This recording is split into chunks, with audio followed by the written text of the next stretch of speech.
일본 어디서나 볼 수 있는 자판기. 동전화폐가 발달한 일본에서는 자판기의 나라로 불릴 만큼 길 곳곳마다 자판기를 발견할 수 있는데요. 1990년대 이와 관련해 지금까지도 회자되는 한중일 콜라보 레전드 사건이 있었습니다. 바로 일본의 자판기에서 구멍난 한국의 500원 동전이 무더기로 발견돼 일본의 500엔 주화가 싹 교체되는 일이 벌어진 것인데요. 사건의 발단은 이렇습니다. 90년대 일본의 500엔과 한국의 500원 동전은 매우 비슷한 모양이었습니다. 당시 일본에서 발행된 500엔 주화는 우리나라의 500원과 무게만 다를 뿐 지름이 똑같아서 500원 동전에 구멍을 뚫어 무게를 낮추면 일본 자판기에서 500엔으로 인식을 했던 것인데요.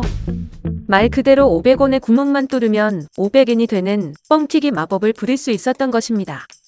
500엔은 한국 돈으로 5,000원의 가치를 가지기 때문에 결과적으로 10배의 경제적 이익을 볼 수 있는 아주 간단한 방법이 존재하고 있었던 것이죠. 이 방법으로 큰 경제적 손실을 입은 일본은 범인을 잡기 위해 수사를 시작하게 됩니다. 이 과정에서 일본은 당연히 한국인들의 소행이라 생각하고 수사망을 좁혔는데요. 하지만 결과적으로 꼬리가 잡힌 것은 다름 아닌 중국인들이었습니다. 심지어 한국의 500원 동전을 대량으로 가져와 전문적으로 무게를 맞추는 중국 조직이 존재하고 있었습니다. 구멍낸 500원 동전을 2만 개가량 유통한 변조 중국인 조직이 적발되었다는 기사가 세간에 알려지자 이제는 중국인들 뿐만 아니라 일본의 자국민까지 이를 악용해 더욱 큰 경제 손실이 불어닥치게 됩니다. 사태의 심각성을 인지한 일본은 이 문제의 책임을 한국에 전가시키며 우리나라의 500원 동전을 교체하라고 요구했는데요.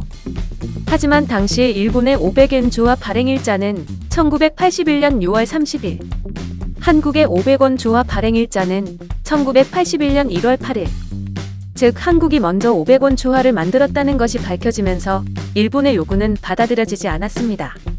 결국 일본은 당시 발행된 500엔을 모두 회수하고 새로운 크기의 신형 500엔을 발행하게 되었습니다.